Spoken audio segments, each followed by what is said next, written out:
땅에 기름진 것으로 하늘에 신령한 것으로 너를 복주시고 지키실 하나님이. 목회자 생각 234번째 윤석열 대통령의 파면에 따르는 하나님의 공의. 2025년 4월 6일 우리 조국 대한민국을 하나님이 사랑하십니다. 저는 이번 일을 보면서 악마처럼 변질된 지도자의 끝을 보면서 인간이 타락하면 어떻게 되는지를 다시 확인하게 되었습니다. 안타깝고 가슴 아픈 것은 악한 기독교 지도자라는 사람들에 의해 상식을 벗어난 사람들입니다. 우상 숭배의 전형입니다. 수많은 거짓말과 잘못된 정보로 비상식적인 방식과 모습으로 사람들을 쇠뇌시켜 결국 함께 망하는 것을 봅니다. 특히 기독교 신앙을 이용해 자신들의 사욕을 위해 노인분들의 돈과 심지어 영혼까지 파괴시키는 집단들의 분노까지 느낍니다.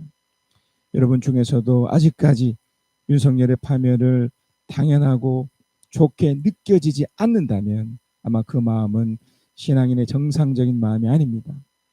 저는 저희 아버지 장로님과 어머니 권사님의 모습을 보면서 충격이었습니다. 끊임없이 편향되고 악마 같은 잘못된 유튜브 영상을 보시고 정상적인 신앙적 방법을 관리하지 않아서 그런 것입니다. 이분들이 마음이 정상적으로 바뀌기를 바랄 뿐입니다. 마치 출애굽 이후에 가나안에 들어가야 하는데 과거의 독재를 향수하고 그것이 좋아 다시 이집트로 돌아가는 그 세대와 비슷합니다. 하나님이 어떤 분인지 정말 모릅니다. 하나님의 심판이 무엇이고 어떻게 살아야 하는지를 알지 못한 채 자기 마음대로 고집대로 살고 있을 뿐입니다.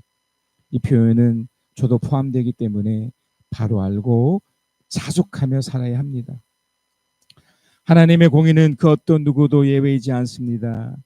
윤석열 대통령의 파면이지만 이미 우리나라의 근대 역사 속에서도 수많은 독재자들이 무슨 짓을 했고 그 결과가 무엇인지를 우리는 똑똑히 보았습니다. 그런데 또 잊어버린 것입니다. 앞으로 누가 대통령이 될지 모르겠지만 그도 예외이지 않습니다. 제발 상식적이고 바른 정치를 이 시대에 허락한 민주주의 방식으로 하면 좋겠습니다. 하나님의 공의가 주는 몇 가지 내용을 성경적인 바른 관점에서 말하겠습니다. 하나님의 공의는 반드시 이루어집니다. 예수님이 억울하게 죽임을 당할 때 그 당시 종교 지도자들과 그것을 좋게 보았던 대부분의 사람들이 70년이 지난 후 이전의 기간 속에서도 끊임없이 하나님의 경고가 있었지만 로마 장군 기계로에 의해 완전히 멸망당합니다. 그리고 1948년 5월 14일까지 무려 2000년 동안이나 나라 없이 비참하게 살았습니다. 얼마나 잔인하고 끔찍한 일들이 많았는지 모릅니다. 지금의 북한의 불행도 공산주의가 아니라 예수님의 당시처럼 잘못된 지도자의 악하고 비상식적인 결정과 행동 때문에 엄청난 교회를 초래한 것뿐입니다. 하나님의 공의는 이런 지도자들을 처단하시며 반복적으로 이런 일을 진행하십니다. 이런 것에 동조하거나 따르는 사람들에게도 시간이 걸리지만 마찬가지입니다. 그래서 하나님의 공의를 안다면 이런 잘못된 지도자들이 나타날 때 맞서 싸우지는 못하겠지만 그들을 피해 떠나야 합니다. 중세 가톨릭과 종교개혁에 의한 종교전쟁에서 수많은 사람들이 죽고 안타까운 결과들이 생겼습니다. 그러나 그들은 떠났습니다. 10세기 말에서 17세기 초까지 종교전을 피해 미국으로 이주한 총교들이었습니다. 신앙을 자유롭게 실천하기 위해 새로운 땅을 찾은 것입니다. 그들은 종교개혁이 아무리 오라도 싸우지 않고 그 엄청난 박해를 넘어 1960년 메이플라워를 타고 지금의 미국 플라머스에 정착을 합니다. 기독교 신앙을 빙자하여 오히려 박해한 당시의 지도자들을 뒤로 한 채 미국으로 흘러간 것입니다. 미국에 정착한 그들은 신앙의 자유를 가장 우선에 두었습니다. 그래서 지금의 기독교 지도자들이 어떤 극단을 말하고 우파 좌파로 구분짓는 그 자체가 매우 위험하고 잘못된 것입니다. 신앙은 자유롭고 자발적으로 선택하며 사는 것이기 때문입니다. 미국 헌법 1조가 그 어떤 것보다 종교의 자유를 구체화했고 선한 영향을 사회적으로 펼치게 책임과 자유를 말하면서 지금의 자본주의와 민주주의의 토대가 됩니다. 하나님이 당신의 공의로 다시 조국 대한민국에 기회를 주셨습니다. 이제 좌나우로 분열되지 않고 정말 청교도 정신처럼 하나님을 경외하고 소중한 사람들을 사랑하며 상식과 공정으로 나라가 세워지고 바른 지도자가 나타나기를 기도합니다. 요한일서 5장 6절에서 12절입니다. 함께 읽겠습니다. 시작. 그는 물과 피를 거쳐서 오신 분인데 곧 예수 그리스도이십니다. 그는 다만 물로서 오신 것이 아니라 물과 피로서 오셨습니다. 성령은 증언하시는 분입니다. 성령은 곧 진리입니다. 증언하시는 이가 셋인데 곧 성령과 물과 피입니다. 이 셋은 일치합니다. 우리가 사람의 증언도 받아들이거늘 하나님의 증언은 더욱더 큰 것이 아니겠습니까? 하나님의 증언은 이것이니 곧 하나님이 자기 아들이 증언하는 것입니다. 하나님의 아들을 믿는 사람은 그 증언을 자기 속에 가지고 있습니다. 하나님을 믿지 않는 사람은 하나님을 거짓말쟁이로 만들었습니다. 하나님이 자기 아들에 관해서 증언하시는 그 증언을 믿지 않았기 때문입니다. 그 증언은 이것이니 곧 하나님이 우리에게 영원한 생명을 주셨다는 것과 바로 이 생명은 그 아들 안에 있다는 것입니다. 그 아들을 모시고 있는 사람은 생명을 가지고 있고 하나님의 아들을 모시고 있지 않는 사람은 생명을 가지고 있지 않습니다. 사람이 깨끗해지는 방법이 있죠. 저는 가끔 목욕탕을 가는데요. 가는 이유는 몸을 이렇게 씻기 위해서 갑니다. 또 여러분 옷에 어떤 그 물질이 묻었거나 그렇게 되면 또 좀 이렇게 더럽다라고 느껴지면 이제 옷을 세탁을 하지 않습니까? 그러니까 그 씻기 위해서죠. 그러니까 눈에 보여지는 것은 이렇게 씻으면 씻어지죠. 지금 문제는 우리 마음입니다. 여러분의 마음이 이제 세상으로 치면 어떤 상처를 받았다. 그러니까 제가 좀 전에 표현한 것처럼 뭔가 이제 뭐 묻었다라는 느낌. 그러니까 이걸 이제 한마디로 표현하면 불편하다는 뜻이거든요. 마음이 불편하거나 뭔가 내 마음 가운데 좋지 않은 무엇인가 생길 때 이걸 어떻게 처리하느냐죠. 어린 아이들도 마음이 불편하고 막 화가 나 있으면 표출합니다. 짜증내고 이걸 이제 심해지면 그 마음이 감당이 안 되는 거죠. 그래서 때로는 자폐아 판정도 받기도 하고 그게 쉽지 않습니다. 그러니까 우리 마음이 대부분요 이걸 방치한 채로 살아가요. 평생토록 아프면 아픈 대로 또 고통받는 대로 이제 그게 그 전조가 뭐냐면 마음에 가장 먼저 생기는 것이 불만이에요. 불만이 생기고 또 이것이 좀 심해지면 불평을 해요. 끊임없이 궁시렁 불평을 해요. 그게 이제 심해지면 원망이 됩니다. 이제 원망 그 이후부터 이제 생기는 것이 여러 가지가 있지만 대표적으로 두 가지가 생겨요. 하나는 미움이 생깁니다. 미움. 또 하나는 분노가 생깁니다. 그러니까 이전까지 만들어진 그것을 이렇게 불편했던 그것을 조절하거나 조정시키거나 또한 그것을 다루지 않으면 그것이 결국 끔찍한 결과로 초래해버려요. 심지어는 남은 어떻게 못하니까 자기 자신을 극단적으로 몰고 갑니다. 우리 육체가 왜 아프냐면 거의 대부분 여기서 시작되는 거예요. 근데 그 마음을 다루지 않는 것이죠. 그래서 저는 오늘 이 내용을 통해서 우리 마음에 이런 것들을 어떻게 다룰 것인가, 그 제가 전제를 악하고 잘못된 마음이라고 제가 전제했습니다. 그 이유는 이것이 제가 좀 전에 말씀드렸던 극단적인 것으로 바뀌어질 수가 있고, 또 하나는 이제 위축되고 사람과의 관계에서 더 잘못되게 표출되기 때문에 그렇습니다. 굉장히 위험한 거죠. 하지만 세상은요, 이 방법을 이렇게 해결할 수 없어요. 해결도 되지 않고요. 그래서 대부분 사람들은 분노한 채 살아가요. 대부분 화나 있어요. 다 미움이 있습니다. 지금 이런 사태도 보세요. 지도자 한 사람이 잘못된 분노를 어떻게 주체하지 않으니 인위적인 그 권력을 가지고 선하게 쓰지는 못할지언정 낙하게 총으로 위협하는 방식으로 써버린 거잖아요. 이 근대 역사 속에서 얼마나 이것을 많이 겪었음에도 그걸 못 느끼는 거죠. 그래서 늘 어떻게 생각을 하냐면, 우리는 이 분노가 세고 강력한 사람 밑에서 그저 받아들이며 이걸 살아야 된다라고 착각하면서 사는 거예요. 그래서 마음을 다루지 않아요. 미운 채, 분노한 채.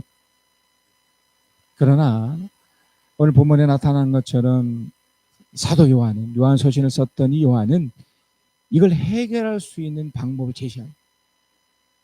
이건 신비롭고 이상한 그런 체험의 문제도 아니고요. 사실을 기반한 아주 논리적이고 정확한 것으로 말해주고 있습니다. 요한일서 5장 6절입니다. 예수 그리스도는 물과 피로 오신 분입니다. 그분은 단지 물로만 오신 것이 아니라 물과 피로 오셨습니다. 성령은 증언하시는 분입니다. 성령은 곧 진리입니다. 그러니까 여러분, 지금 우리가 이제 신앙이라는 걸 가지며 이렇게 살고 있지만 이것이 그냥 겉으로 드러나는 어떤 행위, 어떤 종교적 어떤 모습이 아닐 거죠. 사실 본질적으로 우리 마음을 다루는 아주 정확하고 분명한 모습인 거예요. 그래서 제가 저번 주에도 이걸 이제 아는 분들은 반드시 감동에 의한 감격이 생길 수밖에 없어요. 그 반대로 이것이 아니면 늘 불만 가진 채, 분노한 채, 미워한 채 살아가는 거예요. 하나님이 됐든 또는 그 이웃이 됐든 아니면 자기 자신을 향해 늘 이렇게, 그러니까 늘 표정이 어둡고 화나 있고 짜증내면서 그래서 살아가는 거예요. 그래서 여러분, 이걸 한번 정확하게 다시 한번 여러분 붙잡으셔야 돼요. 자, 이 내용이 뭘까요? 제가 한 번 더 말씀드리면 어떤 종교적 행위를 말하는 것이 아닙니다. 여러분이 어떤 사실을 그저 받아들이면 돼요. 하나님이 이걸 해결할 수 있는 방식을 구약에서는요, 아주 독특한 방식을 하나 제정을 하셨어요. 우리 마음 상태가 좋지 않다고 하는 것은, 불편하다고 하는 것은 이것이 죄와 연결되기 때문에 그래요. 우리는 죄가 단순히 뭔가를 하고 하지 않고의 문제가 아닙니다. 어떤 상태를 말하는 거예요. 상황이 어떤 영향을 받든 간에 내가 만약에 불만되어 있는 상태, 이것으로 아까 말씀드렸던 미움과 분노의 상태가 이미 돼버리면 이 자체가 이미 죄인 거예요. 여러분 스스로가 그것을 망각하고 있는 거죠. 이 속에 분노가 있고 미움이 있으면 그 자체가 이미 죄라니까요. 그래서 하나님이 구약에서는 이걸 어떻게 해결하시는 방식을, 어떤 방법을 쓰셨냐면 바로 제사제도를 쓰신 거예요. 일단 여러분, 하나님의 관점이 아니라 우리 인간의 관점에서 봤을 때 이 죄 부분, 그래서 마음이 불편해졌을 때는 사실상 해결책은 없어요. 우리 입장에서는 그렇습니다. 무슨 말이냐면, 여러분이 이렇게 외부적으로 상처를 받았다고 하지 않습니까? 그러니까 상처를 받으면 분명히 이 상처가 나 있어요. 물론 시간이 흘러서 우리 몸이 자생 능력이 있으니 이게 어느 정도 치유가 됩니다. 괜찮아져요. 하지만 흔적이 남아요. 그래서 계속 고집어져요. 이게 어떻게 보면 끝나야 끝나는 거예요.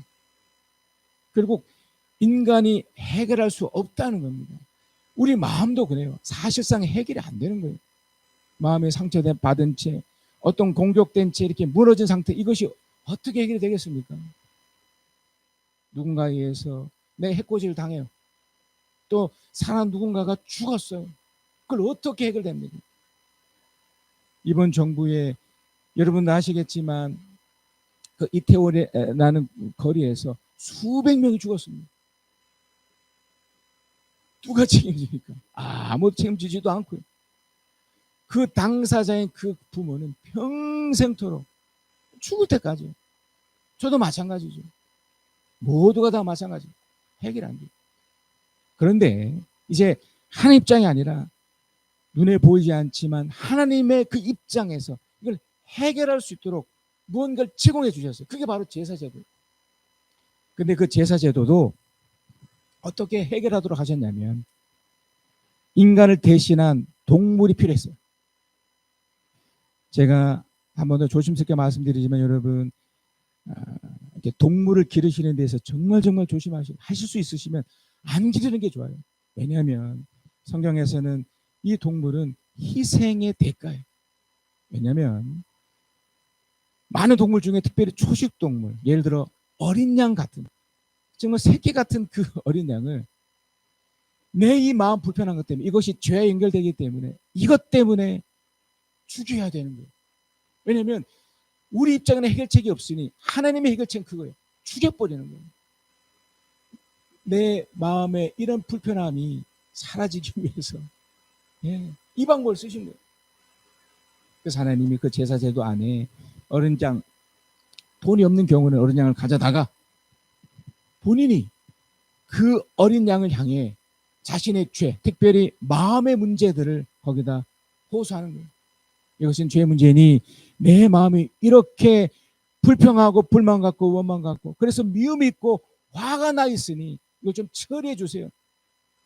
그래, 하나님 입장에 그래, 그럼 죽어, 이렇게 되는 거예요.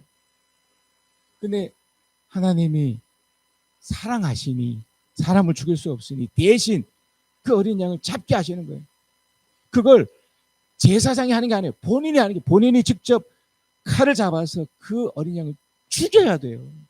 그럼 뭘 죽이면서 뭐 합니까? 아, 죽이니까 좋다, 이게 아니잖아요.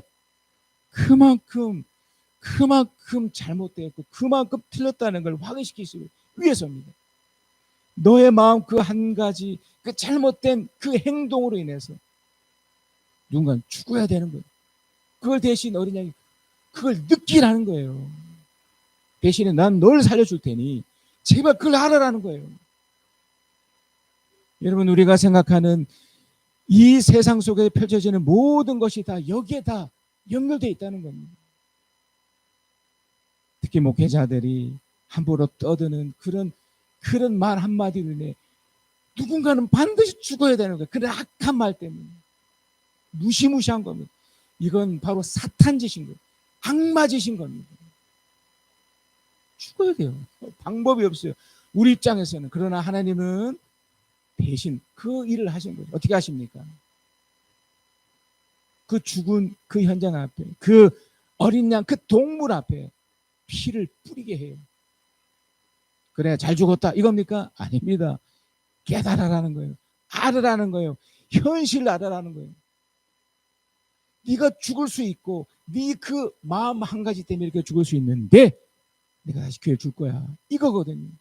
그래서 어떻게 합니까? 피를 뿌린 다음에 끝이 아닙니다. 그걸 또 제물을 태워요. 그러면 하나님이 먹을 게 없으셔가지고 그렇게 하시겠습니까? 그 당사자를 집중시키시는 거예요. 봐라는 거예요. 너의 그 만 가지 한 가지 행동 그 한 가지 때문에 얼마나 엄청나는 것이 자기 눈으로 보라는 거예요. 바로 죽음의 현장을 보라는 거예요. 신약에서는 바로 그게 예수 그리스도로 연결되는 거예요. 사람들이 미쳐버리고 잘못 알고 있으니 이 제사 제도까지도 잘못된 지도자들에 의해서 끊임없이 잘못된 걸 만들어내니 하나님 직접 당신의 아들 이 땅을 보내십니다. 직접 봐라, 니들이 니들이 이 악하고 못된 이 마음 가운데 펼쳐졌을 때 어떻게 되는가를 보라는 거예요. 어떻게 됐습니까? 요한일서 5장 7절 8절입니다. 증언하는 이가 셋인데 땅에서 증언하는 셋이 있습니다. 곧 영과 물과 피입니다. 이 셋은 일치합니다. 8절 곧 성령과 물과 피입니다. 이 셋은 일치합니다. 사도 요한은 예수님의 죽음의 현장 앞에서 아주 충격적인 것을 목격을 해요. 아마 그때는 우리도 그렇게 느낄 겁니다. 아, 예수라는 분이 왜 나 때문에 죽었지? 그냥 요 정도예요. 이게 얼마나 심각하고 얼마나 엄청난 것인가를 놓친 거죠. 우리를 대신해서 뭔가를 했다는 거. 제가 이미 구역에서 말씀드렸던 그런 행위 자체를 그냥 쉽게 생각하는 거예요. 근데 사도 요한은, 요한서신의 저자 이 요한은 자기 눈으로 직접 본 거예요. 이 속에 이제 죽었습니다. 3시간 동안 이제 십자가에 달려 이제 죽었는데 그 로마 그 군인들이 그 죽음을 확인하기 위해서 했던 마지막 방법이 있습니다. 만약 아주 죽지 않았다면 이 다리를 꺾어버려요. 그래서 아주 고통스럽게 죽여버리고, 반대로 이미 죽어 있으면 그걸 확인하는 방법으로 죽어 있는 사람의 옆구리를 찔러요. 창으로. 그때 뭘 받겠습니까? 물과 피가 쏟아져 버려요. 그때는 몰랐죠. 시간이 지나서 요한은 깨닫습니다. 바로 물과 피에 또 하나의 영향을 주신 바로 성령이죠.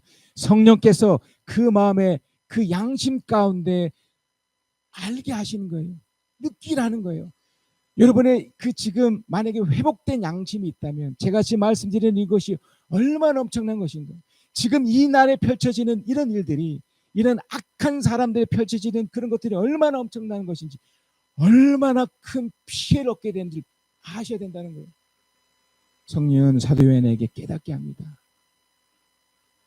와, 이거구나. 이건 그저 한 사람이 억울한 죽음 이 정도가 아니구나. 하나님의 처절함과 하나님이 나의 그 마음 다룸을 하지 못함으로 인해 내가 그 죄를 다루지 못해서 이렇게 하시는 하나님의 경고구나. 하나님의 그 공의구나. 하나님의 엄청난 능력이구나를 깨닫게 돼요. 그래서 시간이 많이 지나서 요한 1서를 이렇게 표현했던 겁니다. 예수님의 죽음의 현장에서 어떤 일이 펼쳐진 줄 아십니까? 당신의 그 아버지, 우리가 성부라고 부르짖는 그 아버지 하나님의 마음이 있습니다. 먼저 요한일서 5장 9절입니다. 우리가 사람의 증언도 받아들이거늘 하나님의 증언은 더욱더 큰 것이 아니겠습니까? 하나님의 증언은 이것이니 곧 하나님이 자기 아들에 관해서 증언하셨다는 겁니다. 사도 이걸 깨달은 거예요. 사람이 짐승도 죽였을 때 느끼는 그 느낌이 있을 텐데 하물며 인간을 죽여야만 됐던 그 아버지 하나님의 마음이 어떠셨겠습니까? 그러니까 여러분, 한 번 더 제가 설명드리지만 함부로 사시면 안 돼요. 여러분 말을 함부로 툭툭 내뱉으시면 안 된다. 여러분이 얼마나 엄청난 하나님의 능력 속에 있는데 그 여러분 마음을 잘 다루셔야 됩니다. 악하고 잘못된 걸 다 이겨내셔야 돼요. 어떻게 됐을까요? 예수님의 죽음 그 현장 앞에서 끔찍한 일이 계속 발생됩니다. 예수님이 총 3시간에 이제 달려져 계십니다. 그분이 이제 십자가에 달리기 전 빼고라도 십자가에 딱 달려서 3시간의 끔찍한 시간을 겪는 그때 첫 번째, 해가 어두워져요. 오후 12시부터 오후 3시까지 칠흑 같은 어둠이 돼요. 우리가 밤을 알잖아요. 밤. 낮과 밤에서 그 밤. 칠흑 같은 어둠이 돼버려요. 이건 뭘 상징하냐면 우주적인 사건을 말해줘요. 그러니까 자연이 반응한 거예요. 또 한 사건이 생겨요. 땅이 진동하고 바위가 터져버려요. 지진이 일어나 버린 거예요. 여러분이 아는 것처럼 지금 미얀마 땅에서 지진이 일어나는 거잖아요. 이런 재앙들은요, 그냥 재앙이 아니에요. 하나님의 마음을 설명하는 거예요. 끔찍한 일이 펼쳐지는 것은 그만큼 지금 하나님 경고가 임하고 있다는 겁니다. 땅이 진동하고 바위가 터졌다는 것이 계속해서 그 부분인 거예요. 하나님이 자연을 통해서 내가 이만큼 마음이 아프다. 인간의 타락과 인간의 잘못된 그 모습 때문에, 특별히 그 마음을 다루지 않은 것 때문에, 그 중에는 어떤 지도자들도 있겠죠. 또한 우리 스스로도 다 여기에 다 적용됩니다. 세 번째도 있습니다. 하나님께서 이 예수의 죽으셨을 때 해가 어두워지고 바위가 터지고 땅이 진동하는 일을 겪으시면서 분명하고 확실한 어떤 행위를 한 가지 하십니다. 성소 안에 있는 그 휘장을 확 찢어버려요. 그건 두 가지 의미가 있어요. 하나는 하나님 마음인 거죠. 내가 너희들 때문에 너무너무 마음이 아프다. 사실 여러분, 예수님을 죽이면 안 됐던 거잖아요. 그 정도로 가면 안 됐던 거예요. 우리가 짐승을 죽이면서까지 이래 행위를 하면 안 됐던 거잖아요. 근데 주님은, 그러니까 우리가 믿는 그 성부 하나님은 이걸 이렇게 표현하신 겁니다. 내 마음이 찢어진다. 그리고 또 하나는 그 반대예요. 지금과 동시에 그래서 내가 다시 기회를 줄게. 내가 다시 회복시켜 줄게, 이거예요. 그래서 성소 안에 그 지성소로 들어갈 수 있었던 거예요. 아, 이제는 우리 주님이 나를 대신해서 죽었기 때문에 내가 더 이상 죄 짓지 않고 바로 살 수 있는, 하나님을 사랑하고 이웃을 사랑하는 이런 정상적인 삶을 내가 살 수 있겠구나로 들어갈 수 있었던 겁니다. 그리고 결정적인 네 번째, 예수님이 죽으셨을 때 마태복음 27장 52절에 53절에 이런 일을 펼치십니다. 무덤이 열리고 잠자던 많은 성도의 몸이 살아났다. 그리고 그들은 예수께서 부활하신 뒤에 무덤에서 나와 거룩한 도성에 들어가서 많은 사람에게 나타났다. 물론 이 사람들이 좀비가 아닙니다. 일정한 시간에 의해 또 죽었을 사람들이겠지만, 분명한 사실은 그들이 그 역사적 사건 속에 예수의 십자가의 죽음 앞에 부활이라는 능력으로 살게 됐다는 거예요. 그게 바로 우리들 모습이에요. 예수를 그렇게 받아들이는 사람, 나의 이 마음 다름을 이제 깨달아, 아, 내 예수님 때문에 살겠다는 사람 모든 이들에게 기회 주십니다. 그게 바로 부활의 능력을 살게 해주십니다. 이게 그 3시간 안에 확 일어나 버렸어요.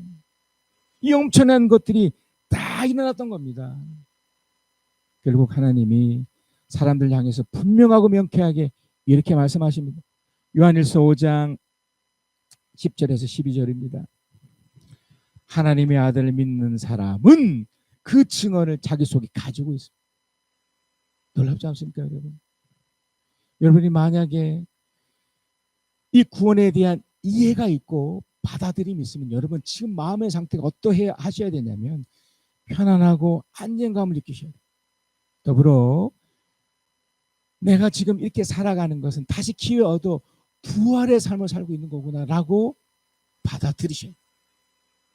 반대로 하나님을 믿지 않는 사람은, 이걸 못 받아들이는 사람은 하나님을 거짓말쟁이로 만들었습니다. 하나님의 자기 아들에 관한 증언하지 그 증언을 믿지 않았기 때문입니다. 믿지 않은 거죠. 받아들이지 않는 거죠. 에이, 그런 게 어디 있어. 그래서 늘 밉고 화나 있고 짜증내며 이 땅을 살아갈 뿐이에요. 평생토록 평생토록. 그리고 뭐 천국 지옥이 있다 없다를 떠나서 이미 지옥으로 살고 있는 것이 되는 거예요. 여러분 언제 기뻐하셨습니까? 언제 행복해 하셨습니까? 언제 편안해 하셨습니까? 정말 하나님의 이 진리 때문에 행복해 하시고 기뻐하신 적이 있으시나요? 그러면 여러분 정상적인 신앙을 하고 계시는, 그렇지 않다면 문제가 있는 거죠. 11절입니다.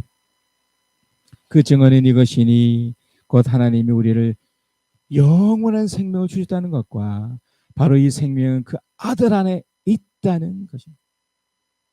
그러니까 여러분 이게 단순히 어떤 표현이 아니에요. 그러니까 저 같은 경우도 하나님을 알고 이 의미를 알다 보니까 이 영원의 생명이 야 죽으면 천국 간다 이런 차원의 것이 아니에요. 정말 이게 받아들여져요. 그래서 저 역시도 죽음을 곧 맞이하겠지만 언젠가는 맞이하겠지만 그게 끝이 아니거든요. 그게 받아지는 거죠. 영원한 생명으로 이 땅에서 뿐만 아니라 저 천국까지 이어진다는 그 단순하고 명쾌한 생각이 저를 휘어잡는 거죠. 그걸 붙잡게 되는 거죠. 그걸 알게 되는 거죠. 바로 이 생명은 그의 아들 안에 있다는 것입니다. 여러분이 이 신앙을 접할 때마다 딱 두 가지 마음으로 여러분이 이걸 분별해 내셔야 돼요.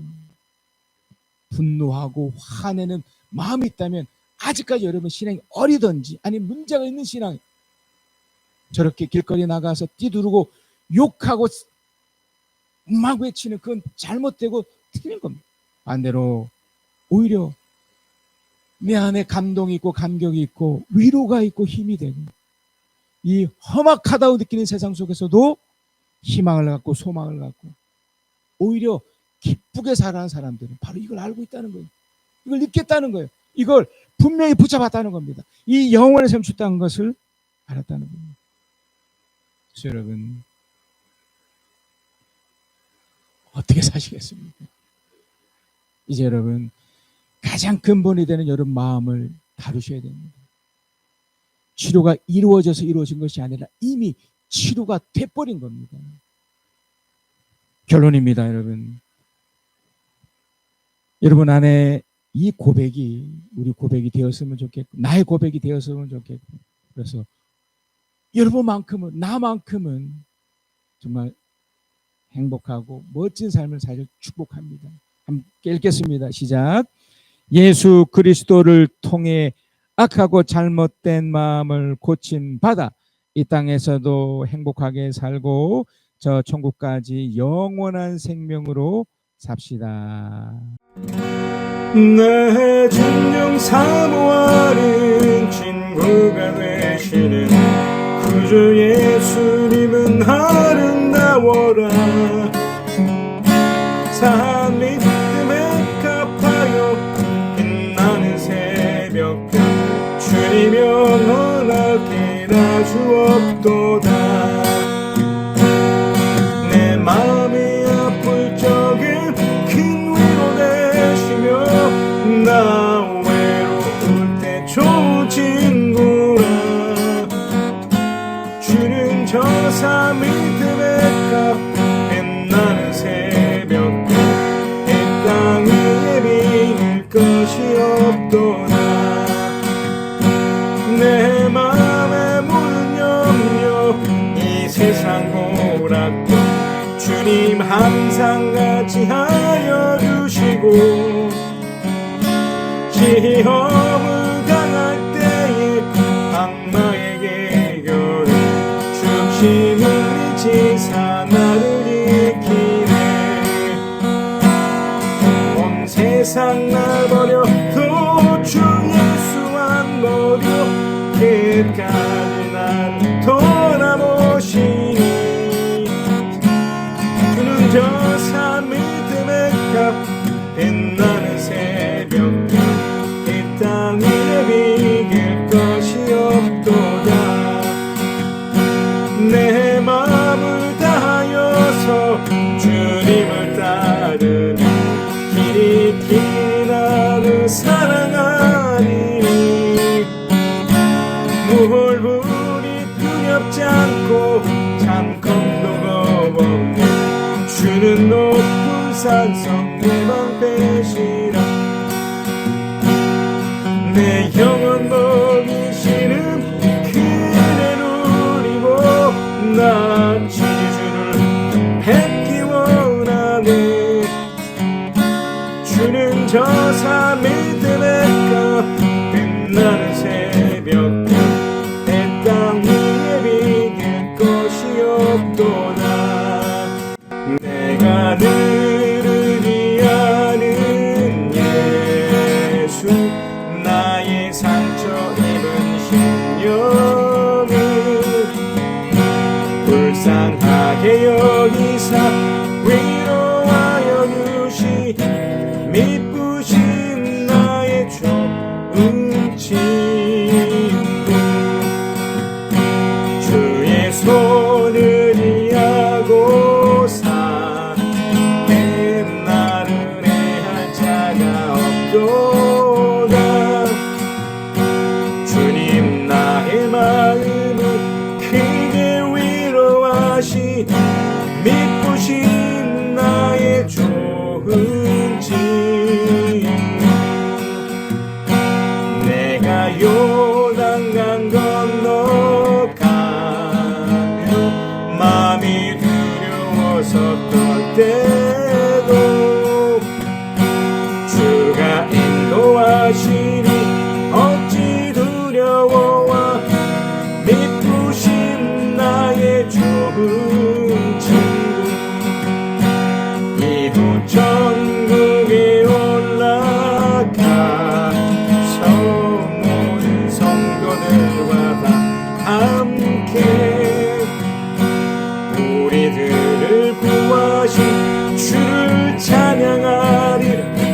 미쁘신 나의 좋은 친구 내가 얻지 않은 예수 나의 사모하는 친구 나의 기도 들으사 응답하여 주시니